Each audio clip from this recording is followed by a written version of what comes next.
what's really good? It's your boy, Hatter Ali, with the board of directors, like always, Coach G-Dub in the house. What's going on, Coach? It's great. It's great to get back with you and see you again and have our chats and everything. And lots of people like listening to what you have to say, and maybe they listen to about half of what I say. We'll see. Hey, listen, it's our birthday week. It's our birthday week, Yeah, and our birthday week. That's right. our wifeys are gonna hopefully give us a bye week, and we're gonna have our guest on today, who's very close to our hearts. Man. People kind of forget about this guy. They just forget about this guy. But it's good to bring this person on and kind of bring the old memories back. Special I guest can't wait. on the show for today is Mr. One and Only Ladell Betts. Hey, how are you doing, my man? What's going on, Coach? Can you guys hear me okay? Perfect. I can hear you. Yeah, everything's going great, man. It's great to see you. And I've heard that now that you've had to dumb down some, and now you're a dumbass coach. Somebody tricked me into taking the crazy route, but now I'm doing it. I'm coaching now. Good. Well, that's fantastic. I'm glad you're doing that. I know you're doing a great job. You get so much feel for the game that the players are going to pay attention to you because you've been through all the different things that has to be done. Absolutely. I have a unique seat, being able to sit as a player, a former player, and then coach the guys at, a position I played. So I have a unique responsibility and unique perspective there. The things that you're talking about with anticipation, instincts, all that type of stuff is you've been through them all and can exactly voice exactly what they need to see, hear, do.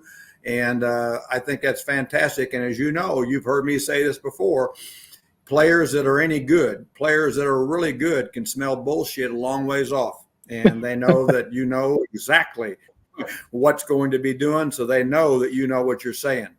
It's a good point. Matter of fact, my players they actually say that to me sometimes. Like it's hard to push back on what you say, Coach, because you've lived it, you've done it. You've done it, no doubt. That's exactly right.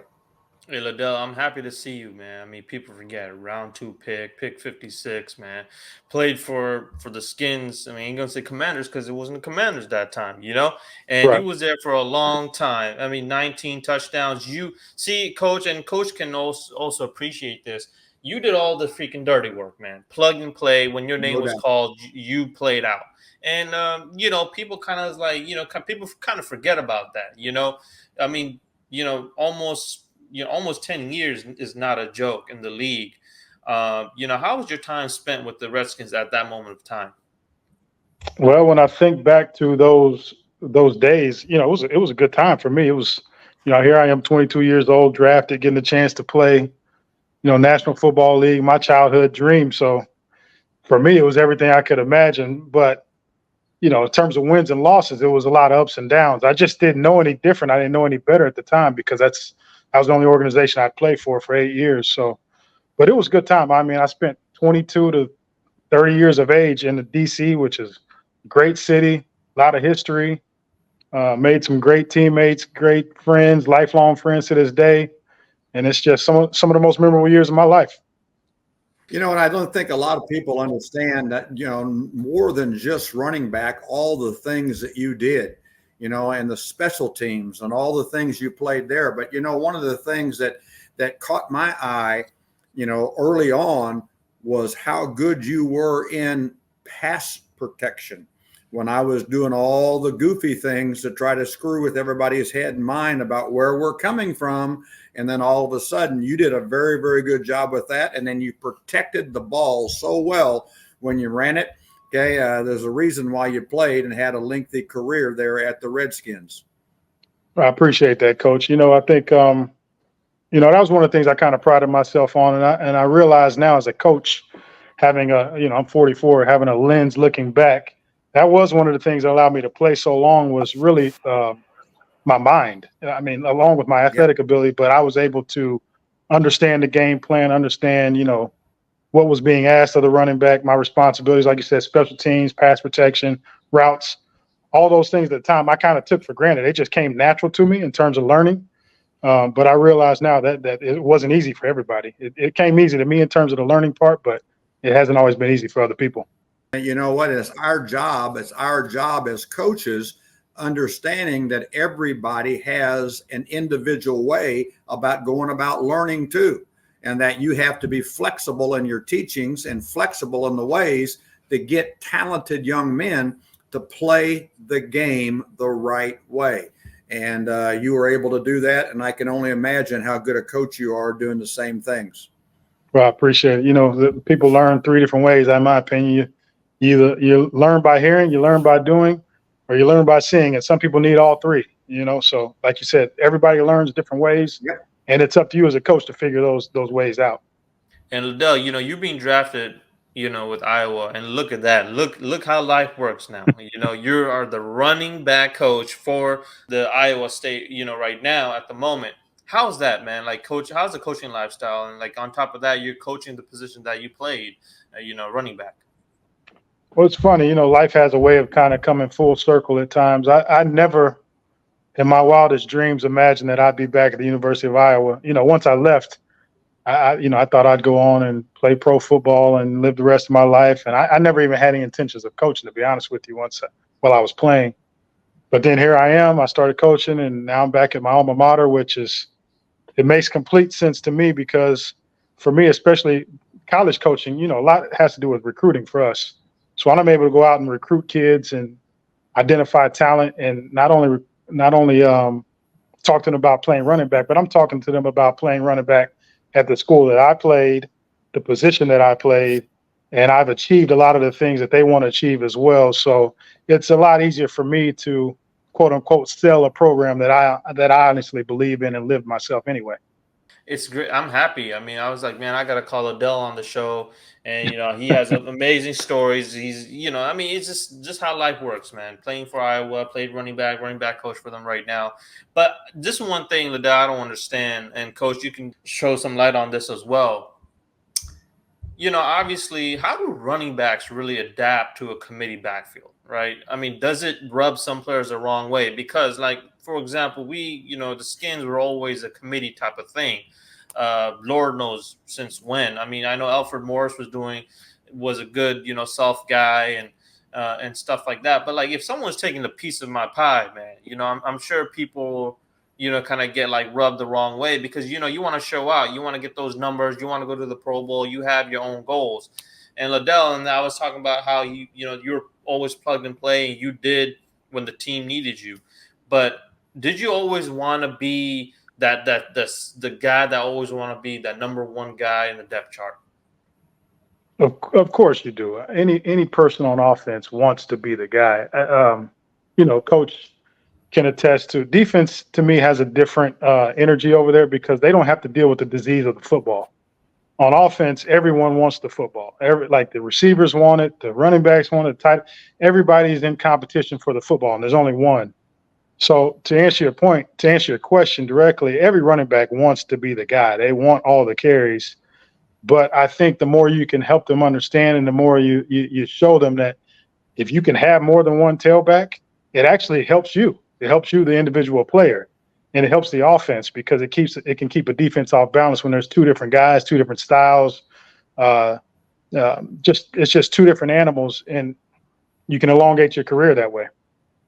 And the big thing, the very last statement that you made on elongating your career, it's different. You know, at high school, you have a time limit. College, you have a time limit. But how long is your time limit if you have the opportunity at the professional level? And we're doing a much better job nowadays with load management and how it affects the body with players and everything.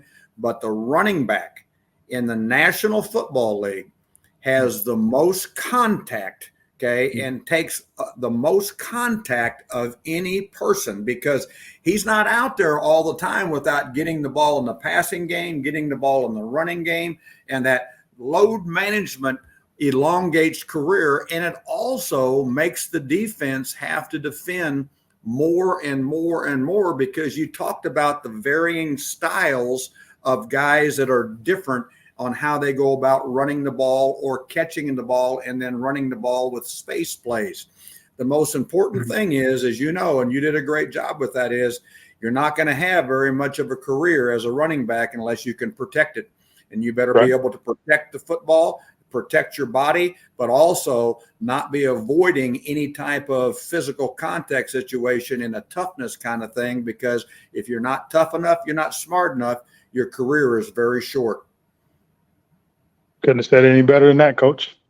Ladell, obviously you're coaching these new cats. There has to be one thing where that's just that one step to put them to that first guy on the depth chart. What is some of the advice that you give to the young cats who are in these type of positions where they do the whole committee backfield thing to kind of like do that, like give them that little push to have them where they want to be?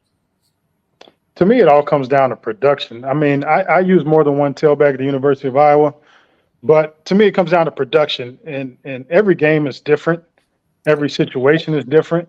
There are games where I may need a different style of runner, just based on how the game is flowing. And sometimes there are games when another guy has it rolling and another guy may not. So I kind of ride the hot hand. In my room, they understand that. And so the more selfless they can be, which is hard to teach any young athlete anyway, but the more selfless they can be, the better the whole room is.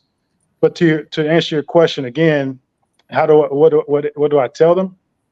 It's really about production. I don't care how you get it done.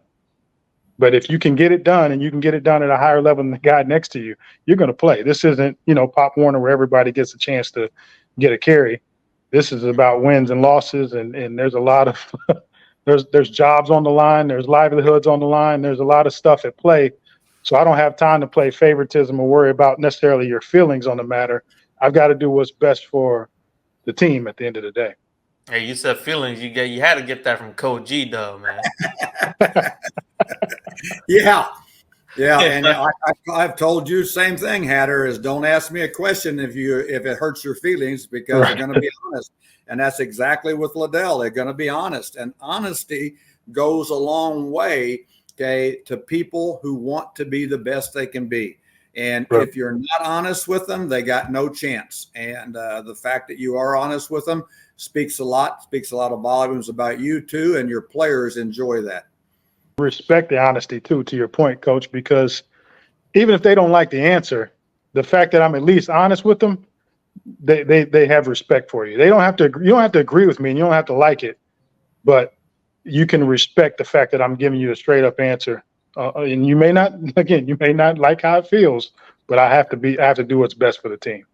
And you've been in the building with me and all that type of stuff, been on the field with me and I say this in a very factual way, is that I don't care if you like me. I care tremendously if you respect and if you trust me. And then if you respect and trust me, it's amazing how much better we're going to like each other on down the line. And people build that liking for each other for longevity through respect and trust. And the fact that you said that trust part of it, I say what I mean, but I won't stick that finger up, but I say what I mean, and I mean what I say. And then they respect that going on and on and on. Right. And Ladell, I'm going to ask you, what happened with the equipment guy, man? I mean, which one? No. And the Bettis? I mean, look, Bettis is cool and all that, but and Coach, I don't know if you remember that too. What happened with the whole jersey mismatch on that thing, man? I honestly don't. What's crazy is we didn't even realize it until about midway through the first quarter. Yep. And I think it was a preseason game, wasn't it? Nobody had any idea. Nobody had any idea that it was going that way. Yeah, it was a preseason game, and I was like, man, I was a little young one, but I know, I still remember. I was like, man, they put Bettis on my guy's name, man. Yeah, I just remember about midway through the first quarter, the equipment managers came over to me and said, "Hey, we need to change your jersey." And I'm thinking, why? What's wrong? Mm-hmm. And they didn't really tell me. They was like, your name's messed up on the back. So then when I saw it, I was like, oh wow. And a lot of the players didn't notice either. I remember once I changed it, the guys, then it kind of clicked. Like I knew something didn't look right about, you see it, but you're not really paying close attention. And until it was really brought to their attention, no one really noticed it. No one really noticed it, but then once they did notice it, everybody had all kinds of cracks going on down on the sideline. Everybody was joking and doing a bunch of things, but I Oh had yeah. no idea. And I treat myself as a very, very observant person. And the fact that I didn't see it all that time, I shake my head. Hey, Yeah. coach, you know why you didn't see it. You don't care if it was a preseason game. You was telling them boys out there, you better lay some boys down now and play some defense. You know what I'm saying? You didn't care. I'm That's telling you. yeah, that's what, and I was making sure every single one of them understood that on the sideline. Yes. I'm telling you, because at the end of the day, business. Preseason's over. You ain't make the team. You ain't make the team, right, coach? Yep. The crazy part about that experience too was, well, fortunately, it was in preseason. But the second thing was, by the time they caught it, I was already done playing. Right. So I never, I never even got a That's chance right. to go back That's out with right. my actual name on the jersey. I was I already out of the remember game at the that. time. Hey, Ladell, you Yeah, I should have got that remember jersey. that. The Bettis one? You should have kept it, man. You could put I that should on have, auction. right? You could have put that on auction, man. At least 100,000. No, I don't. I never got it. I never saw it again. Oh man, hey, listen, they might still have it, man. They're At the probably doing time, some at the time, I business. never wanted to see it again either, though.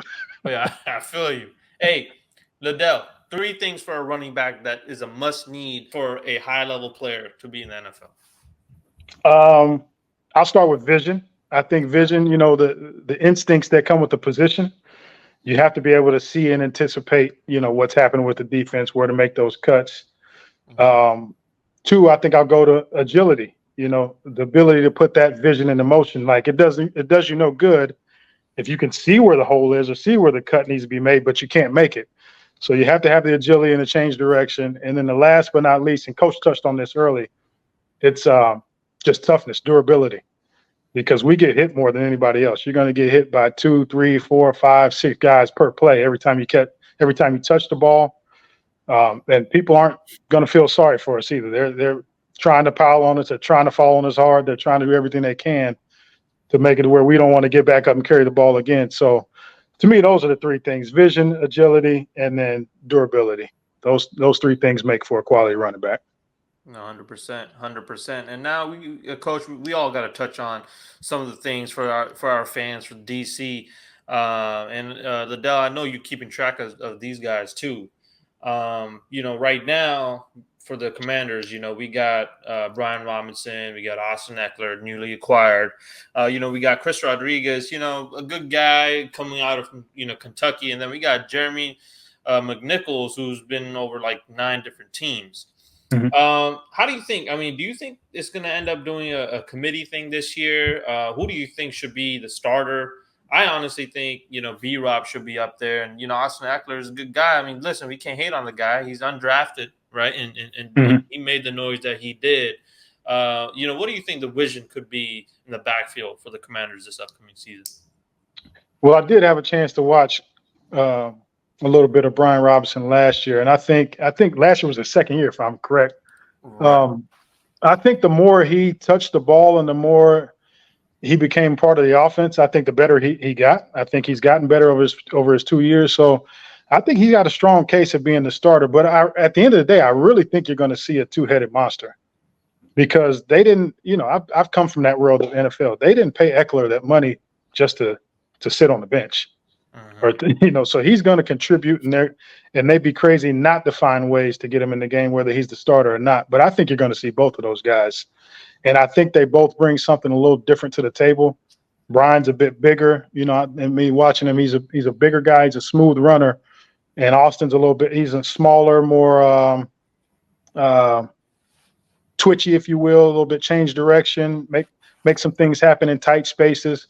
So it should keep a defense off balance, and both of those guys can catch the ball out of the backfield too. So I don't see a reason why the I was about to say Redskins, the Commanders shouldn't have a viable 2-headed monster between those two.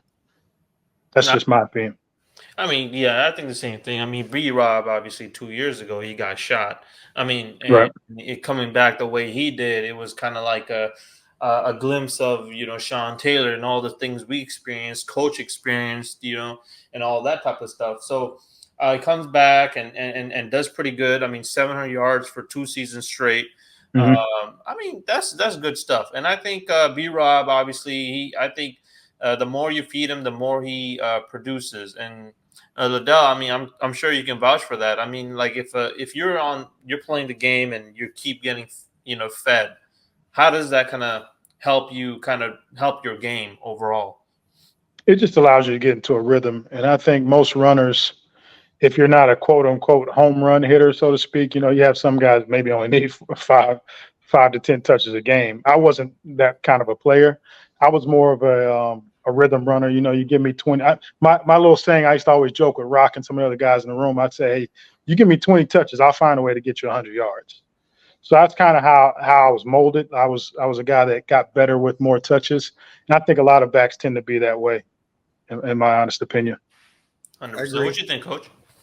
I agree. And, I think just the attributes that Ladell was talking about, he had home run, and is the same things I have down, is that, the biggest attributes that a professional running back has to have, number one is toughness. And then not only, okay, just physical toughness, it's physical, mental, and emotional toughness. You have to be that person because all your teammates are looking at you every single time you touch the ball. Okay. Mm-hmm. And then the home run that he hit was your vision, not only your vision as a runner, your vision as a pass receiver, your vision on catching the ball, your vision, okay, on pass protection. All that overall vision is that great running backs can see things behind them when they don't have any eyeballs behind them, but they know where that person is. And then my last one is that when you talk about good hands, it's not only catching the ball in the space play game that we're playing now, but it's also protecting the ball. And you better have great hand security and ball security, or you're not going to get an opportunity to play very much. Now, with those running backs that you guys were just talking about, I say B-Rob. B-Rob's the guy right now, but you don't sign Austin Eckler for that amount of money, just what Ladell said, and think he's going to overhold the down markers. He's not going to do that, okay? They're going to create space plays.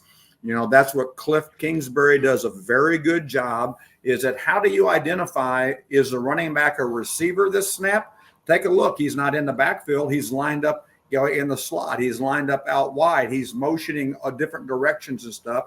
And then all the other multiple motion things that they do, that when you do line up in the backfield and the quarterback's playing from the shotgun more times than not right now. I think they're the two top backs, and then the other two guys, and I've said this over and over and over again, they better be great special teams players, or they're not going to get a chance to play and not going to get a chance to make the team as a third and the fourth running back unless they can do more than just play running back. And I say that all the time. Back when I was a special teams coordinator for the Houston Oilers in 1993, the reason the third running back made the team is because he was the captain of the special teams for me, and that's Spencer Tillman from Oklahoma. And now he's a know-it-all on TV all the time, and I love it. I smile all the time about how much smarter he's gotten now that he's not actually on the field himself, and I tease him about that a lot. So they've got a good nucleus of things, and it's coaches' jobs to create the spots that they can run the ball in. Is it A and B gap? Is it C and D gap? Is it space running? And then all the things that are done with the screens and the bubble screens and the RPOs and the things that are going nowadays, that's coach's responsibility to put these running backs in the right spots for them to excel, advance the ball, and put points on the board. Coach, I think you summed that up pretty well. You did ask about Rodriguez earlier, and I actually had the experience of seeing him up close in the bowl game. We played against him when he was at Kentucky back in 21 when we played him in the Citrus Bowl. So I saw him, and I saw what he's capable of. He was a very good college player, but Coach hit the nail on the head. When you're talking about that third or fourth spot, it's all about special teams. It is all about special teams. No ifs, ands, or buts about it. And as I'm listening to Coach, it makes me think back to one of my close friends to this day, who was Rock Cartwright. Yep. He was the third back on our team, and Rock was that special teams captain. He was I can't tell you how many years I played in Washington, and they brought in undrafted guy after undrafted guy or different guys. This guy's fast. This guy could do this and that, but none of them could beat Rock out because Rock was a special teams guru. He played every phase. Guru, and he had to put up with Danny Smith all those years. And I brought Danny Smith with me when I left Buffalo. I brought him down there, and we still talk all the time. And if he's not chewing all the bubble gum, he can piss me off faster than anybody else by saying something. Good old Danny. 100%. Ladell, new era's coming for the Commanders, man. What's on your list to see what they're going to improve on this upcoming season? Just look at them from afar. To me, it has to be defense first. I mean, the defense, I think, statistically had to be either near the bottom or at the bottom. And whenever you're starting from that standpoint, that has to be the first thing that has to get addressed, because you just brought in a new quarterback who's probably going to be a rookie out there playing. And the best way to protect him is to have a quality defense. You can't have a bottom defense and a rookie quarterback at the same time. That's a recipe for a disaster. So to me, everything has to start on the defensive side. And it seems like they've made a good, or they hedged their bets in the right direction with the hiring of Coach Quinn. That's his background. He's built up some defenses from his days in Seattle, from his days in Atlanta, and his days most recently in Dallas. So you're hoping that he can bring that over to Washington now. But again, it has to start with the defense, and then you look at the offense. How fast can Jaden Daniels get acclimated to what Coach Kingsbury wants to do? How fast can he adjust to the pro game? And I think that'll be the telltale sign of how this season is going to go, is where does the defense go and how quickly does your quarterback start to adjust? I think you hit a home run. There's no way that I can't totally agree exactly with what you said. I think the world of Dan Quinn. Dan Quinn does a great job in all the places he's been, identifying what the player can do and putting that player on defense in spots, in techniques, in situations that he can master. He does a very good job with morphing all that together to get a scheme around those guys. But the techniques he teaches and how fast he wants them to play, he'll upgrade tremendously right now. And that's a home run, a much necessary thing. Mm-hmm. Now, along with what you said about the quarterback, and I've already said this on this show, he was, when I broke all the things down, he was my number one evaluated quarterback last year. It wasn't Caleb. I had Jaden. I had him as number one. And here's the most critical thing he has to learn about the National Football League. Slide and get your ass down. Okay? He cannot and will not be able to take the hits and the punishment at this level running the way he did in high school and college. He will not be able to handle that. And the most important thing for him to be is available every play, every day in practice, every game. He has to be the starter. Okay? Get down. Throw it away. Okay? Throw the ball away when you don't need to hold on to it that long. And when he morphs into what it's going to take in the pro level to handle on how he plays quarterback, I think people are going to be shocked on how good he is. But he has to stay healthy. The defense has to start out playing rock solid and keep this quarterback healthy. I'm in the same picture with you. Hey, Ladell, 3 running backs on your Mount Rushmore. We got to know. Whew. Well, I have to start with Jim Brown, late great Jim Brown. Then I'll go Walter Payton. And then my childhood, honestly, a guy that I watched from grade school on was Barry Sanders. Those are my guys. Oh, yeah. I got a chance to watch Jim Brown because my dad he had the old VHS tapes where I could pop them in, and I remember watching guys like Marion Motley and Gale Sayers and Jim Brown and those guys, all those guys that were around before I was born. But Jim Brown's my number one, and then Walter Payton. My dad loved Walter Payton, so I saw plenty of him. And then Barry Sanders is my personal, like the one that I saw in my own eyes play week in and week out. That's my guy. And you know what? It looks like you and I have been on the phone talking all the time, when when Hatter said, "Hey, what are yours?" and I was preparing mine to make sure I said was my number one was Jim Brown. And little did I know, as you look about this guy who grew up on a farm with no plumbing, no heating, no electricity at one point in time in my life, and now when I'm the head coach of the Buffalo Browns, of the Cleveland Browns, right next door to my office is a guy by the name of Jim Brown with his own office. And what an amazing thing. And the very first week when I took over as the head coach, I had Jim Brown speak to the entire team. Okay. And then I brought him into the defense and had him speak just to the defense on that part of it. My second running back, you were copycatting, was Walter Payton. And all the things, people don't realize how tough that man was. And then the versatility things he could do as a returner, as a pass receiver, as a pass protector, as a running back. Amazing. And then my third one, I had Barry on my list, but the one who beat him out, the next one was one of my personal childhood favorites was Earl Campbell. And Earl Campbell, when I saw his jersey get ripped off and he's stomping on people's heads and he's keeping on running, all that type of stuff. Those are my top three. And it's funny how there's still another 20 more of them that I think the world about, but those would be my top three. Right. Yeah. I had a couple honorable mentions. I had, Emmitt Smith, of course. I had Emmitt Smith also. I was a big LaDainian Tomlinson fan and Eric Dickerson too. I liked Eric Dickerson too. Those are probably my honorable mentions for me. Yep. One guy, Ladell, you got your goggles on. Uh-huh. Running back in this age, who you think is fire? Your top one guy. Right now? Right now. You probably have to give a nod to McCaffrey right now. Yeah, McCaffrey's man. I just like that McCaffrey can do a little bit of everything. Everything. No, 100%. I think he is. He can do a little bit of everything. But, if you'd asked me this question maybe 3-4 years ago, I would have had what's going on right now with how he's played. And he showed so many people how dominant he is as Derrick Henry. I love him. I love him to death, and he can do a lot of things with the ball. And but again, we'll see. Hopefully he'll continue to be able to do it there. And now when he's headed to Baltimore. Mm-hmm. And Ladell, we have to end this show with a guy who's very close to our hearts. Coach's heart, your heart, this guy right here, Sean Taylor. And I'm sure you got many memories with him, but what's the biggest memory that sticks out?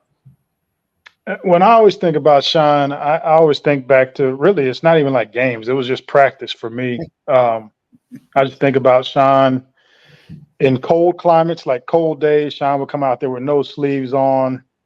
Everybody else would have the sweatshirts on under their pads trying to stay warm, and Sean would do the exact opposite. And then on the hot days, Sean would have his sweatshirt on under his pads while we're all, trying to make sure our arms and legs are free, because he always wanted to put himself in like the extreme conditions. That's just who he was. And so that always stood out to me. And then another thing that stood out to me about Sean was, again, in practice, we used to set up a drill where we'd line up about 10 yards away from each other, the running backs and the safeties, and we'd have to try to make them miss. And, no offense to the other safeties, but we could manage those guys for the most part. But when Sean would come, he just had this uncanny ability of uncoiling from the hips, and he was longer, like so long that you just couldn't escape his grasp. And even in one-on-one drills where it's designed for really those guys to fail, I mean, it's not set up for them to win, he still would find ways to win, and he'd knock you off your feet sometimes. So Sean was just a tremendous athlete. And people ask me, who's the best player I've seen, who's the best player I played with. I usually say Sean, because I just didn't see anything that he couldn't do on the football field, other than maybe play quarterback. But I mean, he could have been a receiver, could have been running back, could have been safety. He could have even bulked up and played linebacker if he wanted to. He was just a phenomenal athlete. So those are my memories of Sean. And, if you would have said that probably couldn't have played quarterback, he would have made me give him some snaps at quarterback, because I got in a pissing contest with him one time that he couldn't throw the ball as good as me. And we had to go through a week's worth of throwing contest. And I barely edged him out as a former quarterback, okay, because that's how competitive he was. And he understood about making another grown man blink his eyes. He understood about opposing his will physically, mentally, emotionally, on how you go about playing that game. And that one-on-one tackling drill that you talked about is so much advantage running back over the tackler. He was phenomenal in that drill. He was an outstanding player in that drill. I've got now 25, 26 guys out of the 2,500 that I've had the opportunity and the luxury of coaching that are now in the NFL Hall of Fame. But the best player I've ever coached in my life at any level, okay, is Sean Taylor. And if people can't understand that, then that's, again, where we talked about earlier, is that those same kind of people can't smell bullshit. Okay, they don't understand about what we're talking about. And as you take a look at every factor that Sean Taylor had athletically, he's the best player I ever coached. I'll say one last thing, Coach. This other thing just came to me is Sean, and again, in practice, Sean, we'd run drills and stuff like run plays against the defense, and Sean would tee off and just hit some of the running backs, especially the younger guys. And we'd look up and say, like, man, come on, Sean. And Sean would just say, he'd wave that finger and say, not on my watch. Like, when it came to practice, he was serious. That was it. Yeah, that was it. And you know what? You guys saw this. People don't know. I would look outside my office window every single day. And Wednesday and Thursday, he wouldn't do it on Fridays, but on Wednesday and Thursday, he would get out there before everybody else, and he would go over and back, what we call a gasser, run sideline to sideline, and he would run 50 gassers before practice started. And he said, there is nobody going to impose their will on me because of a lack of conditioning. And people don't realize that he lived 2 or 3 miles away from the office. He would run to the office in the morning. He would practice, do the weight workouts, have all the meetings, and that night he would run home. He had a car, but he was conditioning himself, and he wouldn't bring that car until Friday. Okay, on Monday, Tuesday, and Wednesday, and Thursday, he ran to and from the office because that was his conditioning factor. Sean was wired like that. I mean, we know, no one will ever be like Sean. No one will be touching Sean. But Ladell, I'm very happy to see you, man.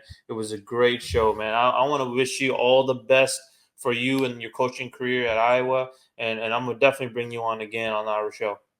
I appreciate you. And Coach, it was so good to see you, my fellow Missourian. A lot of people don't know, Coach and I, we grew up not too far from each other. Not too far from each other. I know, not too far at all. And listen to me, anytime you need a guest speaker at the sideline in Iowa, give me a call, because I can come up there, and if I have to hold the down markers, I will. Appreciate you, Coach. Appreciate you guys. Appreciate it, Ladell. Super human being.